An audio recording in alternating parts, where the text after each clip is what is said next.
At the picnic, my son said, "I packed my bag for the trip." My mom smiled thinly. "Oh, you're not coming." I just supported him and we left. 2 days later, the resort sent them an email. "Card on file declined." My phone started ringing nonstop. I replied. My parents told my 7-year-old son he wasn't allowed to come on the family vacation. A vacation that I was paying for with my own money. And the worst part? They told him right in front of me at a picnic while he was holding a little bag he'd packed himself because he was so excited. You want to know what was in that bag? A pair of swim trunks, his favorite dinosaur toy, and a Ziploc full of goldfish crackers. He'd been planning for this trip for 2 weeks. And my mother looked at him with this thin, tight smile and said, "Oh, sweetie, you're not coming." Like she was telling him the pool was closed for the day. Casual. My name is Priscilla, I'm 34 years old, and this is the story of how I stopped being my parents' personal ATM. Let me back up a little so you understand how we got here. My parents, Gloria and Richard, have always been a lot. I don't mean a lot in a fun way. I mean in the way where nothing you do is ever enough and every compliment comes with a condition. Growing up, I was the kid who had a 97 on a test and got asked what happened to the other 3 points. You know that type of household? I'm sure some of you do. My older brother, Keith, moved to Portland the second he turned 18 and honestly, smart man. I don't blame him one bit.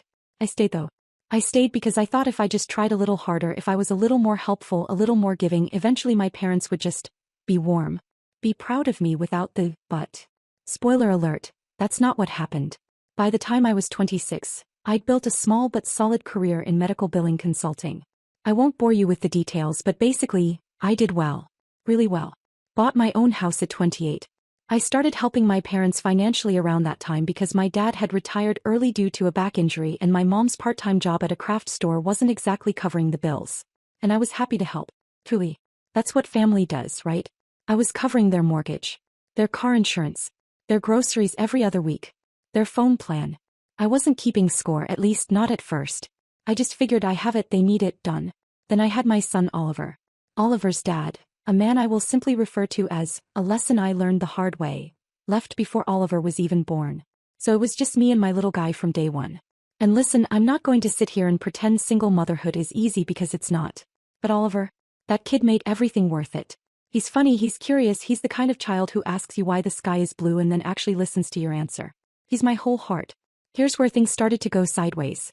My parents were never warm with Oliver. And I don't mean they were outright cruel, at least not at first.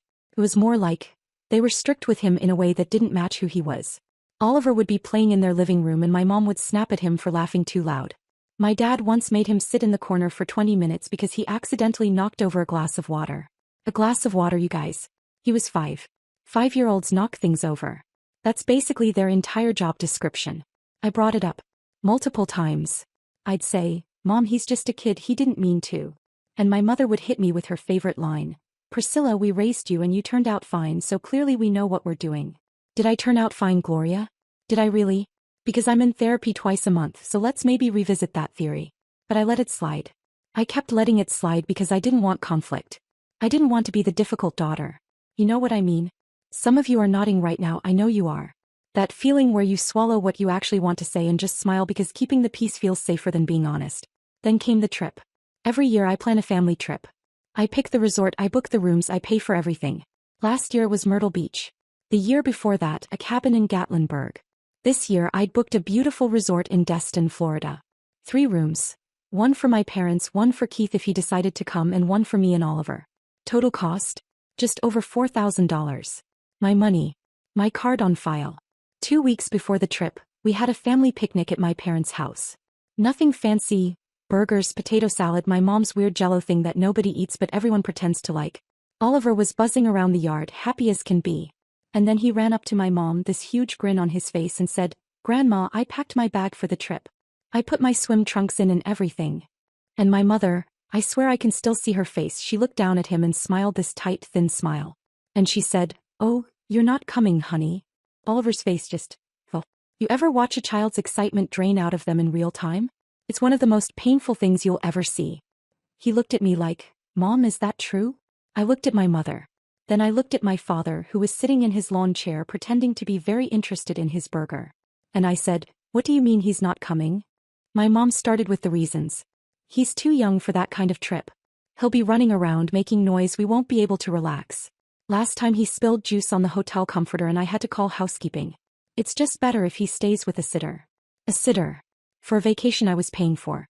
At a resort I chose specifically because it had a kids' pool and a children's activity center. Because I wanted Oliver to have fun. I looked at my dad. Richard, you agree with this? He shrugged. Your mother's right. The boy needs to learn that not everything is for him. He's 7. He needs to learn that a family vacation isn't for him. Is anyone else hearing this or is it just me? So here's what I did. And honestly, tell me if you think I was wrong because I've gone back and forth on this 1,000 times. I took a breath. I didn't yell. I didn't cry. I looked at Oliver who was standing there with his little chin wobbling and I said, "Baby, go get your bag. We're leaving." He looked confused but he went. And while he was inside grabbing his stuff I turned to my parents and said very calmly, "Oliver goes on the trip or there is no trip. For anyone." My mother laughed. Actually laughed. "Priscilla, don't be dramatic." "I'm not being dramatic, Mom. I'm the one paying. And my son is coming or I cancel everything." My dad said, "You wouldn't do that." And I said, "Watch me." We left. Oliver and I got in the car. He was quiet the whole ride home and when we got inside he looked up at me and said, "Mommy, am I bad?" I almost lost it right there. I knelt down, held his face and told him, "You are the best thing that ever happened to me. You're not bad. You hear me? Don't you ever think that." He hugged me so tight. And I made a decision right there in my hallway with my son's arms around my neck. Something was going to change. And it was going to start with that trip. Now, what do you think happened next? Because let me tell you, my parents did not think I was serious. They really truly believed I was bluffing. But here's a little secret about me, I don't bluff. And what happened 2 days later when that resort sent them an email? Oh, you're going to want to hear this. Because it gets so much better. Or worse depending on which side you're on. I'll tell you exactly what I did. But first, let me explain what my parents tried to pull in those 2 days between the picnic and the moment their whole plan fell apart. Because they didn't just sit around and wait. Oh no. They had a strategy. And honestly, it almost worked. So after I left that picnic with Oliver, my parents did what they always do when they think I'm being difficult. They called in backup. The very next morning, not even 12 hours later, my phone rings. It's my Aunt Dolores.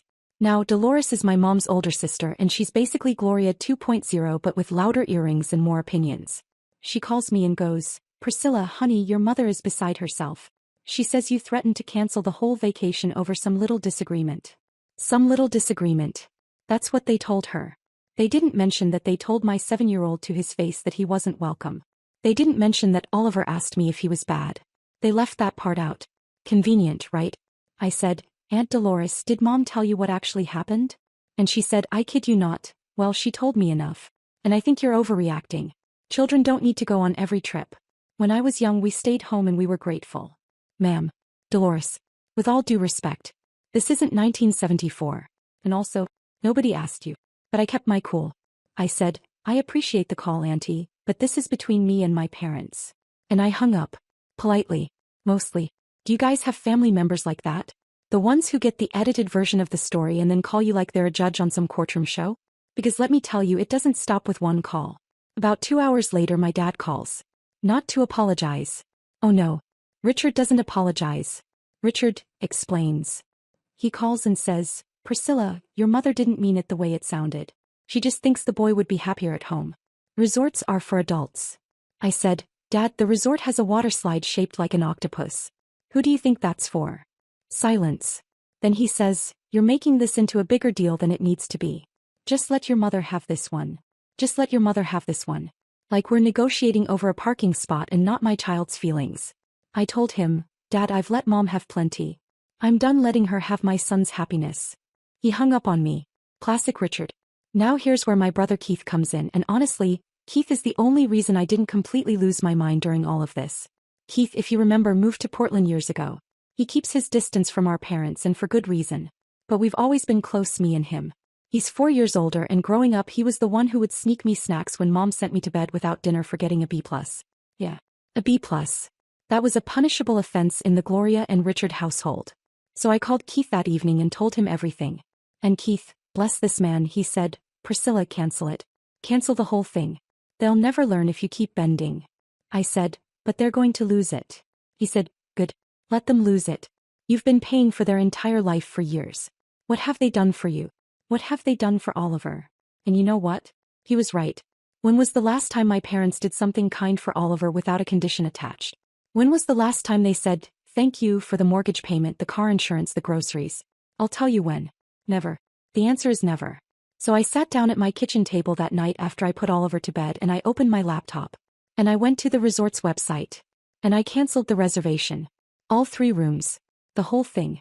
4,000 and change refunded back to my card. Done. But I didn't stop there. Oh no. See, here's the thing. My parents had gotten so comfortable with me paying for everything that they assumed the trip was just happening. They hadn't even bothered to check the confirmation details. They didn't know the card on file was mine. They didn't know that if I pulled out, their room didn't exist anymore. They found out 2 days later. I was at work when my phone started buzzing. First it was a text from my mom. Priscilla, did you get an email from the resort? Then another text. It says the card on file was declined. Then a call. Then another call. Then a voicemail. Then my dad calling. Then another voicemail. I let it all go to voicemail. Every single one. I was sitting at my desk with my coffee watching my phone vibrate across the surface like a little angry beetle, and I have to be honest with you, I felt calm. For the first time in months I felt completely calm. Around lunchtime I finally checked the voicemails. My mom's first one was confused. Priscilla, there seems to be a problem with the resort booking, can you call me? The second one was annoyed. I don't understand what's going on, the front desk said the reservation was cancelled, call me back. The third one, and this is when I knew it had hit her, was furious. Did you cancel our vacation? Priscilla N, you call me right now. Priscilla N. Full government name. That's when you know a mom is shaking. My dad's voicemail was shorter. Call your mother. That's it. That's the whole message. Very on brand for Richard. I waited until that evening to call. I put Oliver to bed first, made myself a cup of tea, sat on my couch and called my mother. She picked up on the first ring. Did you cancel the trip? Yes. Silence. Then, why would you do that? And I said, because you told my son he wasn't welcome. And I told you, Oliver comes or nobody goes. I don't bluff, Mom. She went off. She went off. She started yelling about how ungrateful I was, how she and my father sacrificed everything to raise me, how I was letting a child run my household, how I was being spiteful and petty. The whole speech. I've heard it before. Different words, same song. I let her finish. And when she was done, I said something I'd been holding in for years. Mom, I love you. But I'm not going to let you treat my son the way you treated me. I spent my whole childhood trying to be good enough for you and Dad, and I never was. Oliver is not going to grow up feeling that way. He's not. She got quiet. And then she said, so what, you're just going to punish us? And I said, I'm not punishing you. I'm making a decision. If you want to be part of Oliver's life and my life, you need to treat us with respect. Starting now. She hung up. And I won't lie, that hurt. Even when you know you're doing the right thing, hearing that click on the other end stings. But here's where things really started to unravel. Because the trip wasn't the only thing I'd been paying for. Remember? The mortgage, the car insurance, the groceries, the phone plan? All of that was still running on my credit card and my bank account. And after that phone call I started thinking, why? Why am I paying for people who won't even let my son come on a vacation I'm funding? Why am I keeping their lights on when they can't even keep his feelings safe? Keith called me that night. He must have sensed something because the first thing he said was, you canceled it, didn't you? I said, yep. He laughed. Not in a mean way, just in an, I'm proud of you way. And then he said something that stuck with me. He said, Priscilla, you've been their retirement plan since you were 26. That's not love. That's a subscription they never paid for. A subscription they never paid for. That hit me right in the chest. Because he was right. I'd been subsidizing their entire life while they made my son feel like he didn't belong. So over the next few days I made some changes. I called the mortgage company and took my name off the supplemental payments. I canceled the autopay on their car insurance. I stopped the grocery delivery. I let the phone plan run out at the end of the billing cycle. I didn't do it out of anger. I didn't do it to be cruel. I did it because I realized that I had been pouring everything I had into people who couldn't even pour a glass of kindness for a little boy who just wanted to go swimming with his grandparents. Now, do you think my parents took this well? Do you think they looked inward and said, maybe we were wrong? Oh, absolutely not. No. What happened next was, well, it was a mess. Because when people lose the thing they've been taking for granted, they don't usually get humble first. First they get angry. And my parents, they got very, very angry. And then they showed up at my house. What happened at my front door that night, I still can't believe it. And honestly, I wasn't prepared for what my mother said. Not even a little bit. Because she didn't just come to argue. He came with a plan. And that plan involved Oliver. I need to tell you what she said. Because it changed everything. It was a Thursday evening. Oliver was in his pajamas watching cartoons and I was cleaning up dinner when the doorbell rang. Then the knocking. Then my mother's voice. Priscilla, open this door. Both of them. Gloria and Richard on my porch like a two-person intervention. My dad was holding a folder. A folder. To this day I don't know what he thought that was going to accomplish, but Richard has always believed that looking organized makes you look right. I opened the door. It's 8 o'clock on a school night. My mom walked right past me. That Gloria walk, like she owns every room she enters. They sat down in my living room without being invited. Oliver looked up and said, "Hi Grandma." "Hi Grandpa." Sweet as always. More grace in that kid than both of them put together. I sent Oliver to his room. He didn't argue. Kids can feel tension even when they don't understand it. Then my mother launched in. "What you're doing is manipulation, Priscilla. You're using money to control us." The irony of that sentence coming from a woman who used approval like a currency my entire childhood. Honestly, it was almost poetic. I said, "I'm not manipulating anyone. I'm choosing where my money goes." Then my dad opened the folder. Inside, a printout of every expense I'd been covering. Mortgage payments, insurance, groceries, phone bills. He tallied it all up, slid it across my coffee table and said, "You owe us stability. You owe us stability." My father, a grown man, told his adult daughter she owed him financial stability. Not, "Thank you." Not, "We appreciate you." "You owe us." Do you see now what I was dealing with? I said, "Dad, I don't owe you anything. I helped because I wanted to. But the way you and Mom treat Oliver, I can't keep pouring into people who push my son away." And then my mother said the thing I wasn't prepared for. She looked me in the eyes and said, "If you keep this up, we'll petition for visitation rights. We'll go to a lawyer. We have that right as grandparents." My hands started shaking. I won't pretend I was brave. Even knowing they probably didn't have a case, hearing those words from my own mother terrified me. But here's the thing about fear. Sometimes it freezes you. And sometimes it burns everything away except clarity. I stood up. "Get out of my house." My mom blinked. "Excuse me. You came into my home on a school night and threatened me with a lawyer over my own son. The same son you told wasn't welcome on vacation. Get out." My dad looked uncomfortable. "Priscilla, your mother didn't mean." "She said what she said. Please leave." They left. My mom didn't say another word.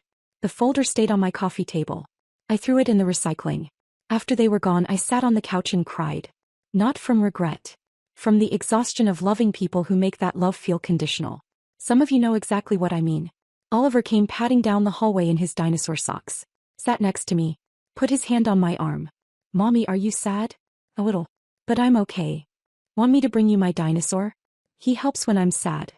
"This child." I said yes. He brought me his stuffed T-Rex and we sat there together and I thought, this is what matters. Not their approval. This boy and this life I built. Next day I called a family attorney. Not to sue anyone, just to know my rights. She told me grandparent visitation petitions are extremely hard to win when the parent is fit and involved. They don't have a leg to stand on. I could breathe again. I called Keith too. He was furious. "They threatened you with a lawyer? Over the kid they won't even let on a trip." He offered to fly out. I told him not yet, but just knowing he would meant everything. For 3 weeks, silence. No calls, no texts, no Aunt Dolores. And honestly, those were the most peaceful weeks I'd had in years. Oliver and I went to the park, the aquarium made star-shaped pancakes. We were good. Really good. Then my dad called on a Sunday morning. He was crying. "Priscilla, I need to talk to you. Not to argue. Just to talk." He told me they'd fallen behind on the mortgage. The car insurance had lapsed. They'd been skipping meals and cutting corners. And he said, with real shame in his voice, "I didn't realize how much you were carrying for us until it was gone." I wanted to say, "I told you so." I wanted to, but I just listened. Then he said, "Your mother went too far." I knew it when she said it. I should have stopped her. "I'm sorry. And I'm sorry about Oliver. He's a good boy." I think we were so worried about being in control that we forgot how to just be his grandparents. I was standing in my kitchen crying while Oliver sat at the table eating Cheerios, completely unaware his grandfather was having a breakthrough on the phone. I said, "Dad, I need to hear it from Mom too. And I need to see it, not just hear it. Oliver deserves grandparents who are happy when he walks into a room." He said, "Give me a little time." 2 days later my mother showed up. Alone. No folder. No backup. Just Gloria in her reading glasses and a cardigan, looking smaller than I'd ever seen her. We sat at the kitchen table. And for the first time in 34 years, my mother gave me a real apology. Not, "I'm sorry you feel that way." Not, "I'm sorry but." She said, I was wrong. About the trip. About the lawyer. That was cruel. And about Oliver. I was hard on him because I was hard on you and Keith, and I thought that's what parents do. But he's 7. He should be laughing loud and spilling things and packing his little bag for trips. When your mom finally sees you after years of feeling invisible, something breaks open that you didn't know was sealed shut. She held my hand and said, I don't want to lose you. Or him. Tell me what to do. I said, treat Oliver like a gift, not a problem. Stop snapping at him for being a kid. And respect that I'm his mother. She nodded. Can I see him? I called him in from the backyard. He came running with grass stains on his knees, froze when he saw my mom. Aunt Gloria, the woman who once sent me to bed without dinner for a B+, got down on her knees on my kitchen floor, opened her arms and said, come here, baby. Grandma's sorry. He didn't hesitate. Ran right to her. Because that's who Oliver is. Things didn't become perfect overnight. There were awkward dinners, moments where my mom caught herself being sharp and had to pause. But she was trying. My dad built Oliver a little wooden step stool painted green, Oliver's favorite color, so he could help in their kitchen. My mom signed up for a grandparenting class at church. I didn't even know that existed, but Gloria found it. I helped with some expenses again, not all and not without boundaries. Car insurance and groceries, yes. Mortgage was their responsibility. I found them a financial counselor. My dad grumbled, but he went. And the vacation? I rebooked it. Same resort in Destin. And on the first morning at the beach, my mom took Oliver's hand and walked him to the water. He was shrieking and splashing everywhere. My dad was behind them carrying a bucket and shovel like it was serious business. Keith flew in for this one, put his arm around my shoulder and said, you did that. I did. Not by being cruel. Not by burning everything down. By finally saying enough. By choosing my son and standing on that line even when it was terrifying. Oliver is 9 now. 3rd grade. He still packs his own bag for every trip. Still brings those goldfish crackers. And every time my mom pretends to steal one and he laughs so hard his face turns red. That laugh is what all of this was for. That's my story. Thank you so much for sticking with me through it. If you enjoyed it, a like would mean so much. It really does help. And if there's something you would have done differently or anything you disagree with, drop it in the comments. I read every single one and I love hearing your thoughts. Your support means the world to me. Thank you for watching. Take care of yourselves, okay?